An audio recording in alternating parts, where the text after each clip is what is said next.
And that means that the state always has a tyrannical element. And the tyrannical element exists for two reasons. One is the state deteriorates of its own accord. And that's an entropy observation. What that means is that the state is a construction of the past, right? But the present isn't the same as the past.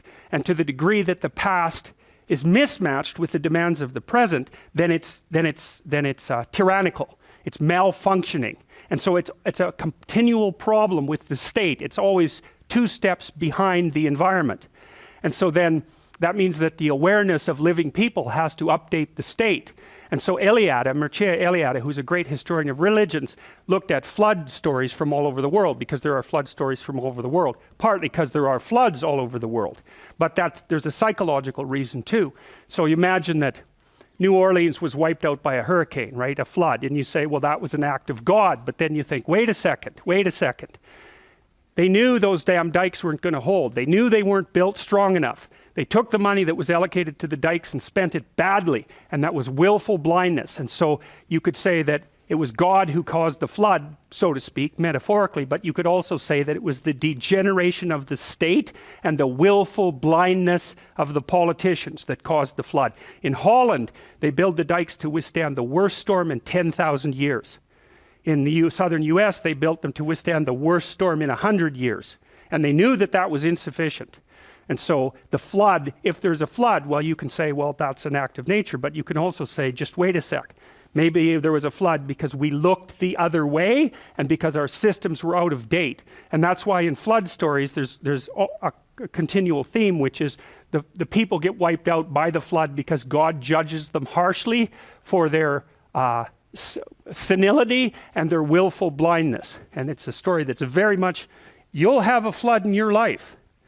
Right? It'll be a flood of chaos, and you'll find of one form or another, and you'll find when you investigate the causes of the flood that some of it will be, and sometimes this is the case, it's just random. You just got singled out, you got a terrible disease, and that's the end of you, or something like that. But there'll be other situations where the flood comes and you're surrounded by chaos, and you'll look into it and you'll think, I knew this was coming. I knew I wasn't paying attention. I knew I hadn't sorted things out. And the consequences of that will have cascaded and wiped you out. And then you're in real trouble, because not only did you get wiped out, but you also know it's your fault. And that is not a good thing. That makes you bitter and resentful and murderous when that happens. So anyways, Scar is scarred, right?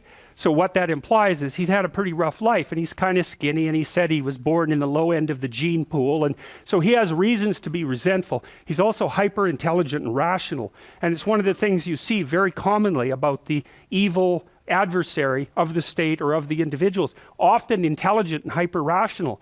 And the best commentator on that was probably John Milton in Paradise Lost, because that's how he represents Lucifer, or Satan, who's the spirit of rationality and enlightenment, strangely enough, hence Lucifer, the bringer of light. And the reason for that, as far as I can tell, and this is something that Milton figured out when he compiled all these ancient stories about evil and tried to make them coherent, was that the problem with rationality is that it tends to fall in love with its own productions. Right? And so then it comes up with a theory, and it makes that a totality, and then it won't let go. So the rational mind has a totalitarian element.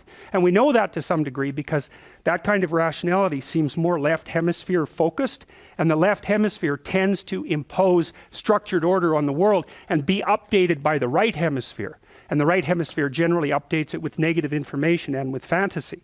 And so the left hemisphere will impose a coherent structure on the world, which is really necessary for you to live in it. But the problem is there's a tension between coherence and completeness, and that's partly why you need 2 hemispheres. You need one to represent the world, and you need one to keep track of the exceptions and to feed those slowly into the representational system so that it can stay updated without collapsing into complete chaos.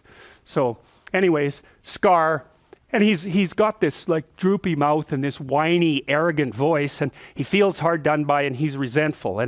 And in classic hero stories, stories of the state as well, so this is an Egyptian take on it. Osiris was the god of the state, and Set, who later became Satan, that name became Satan as it transformed through Coptic Christianity.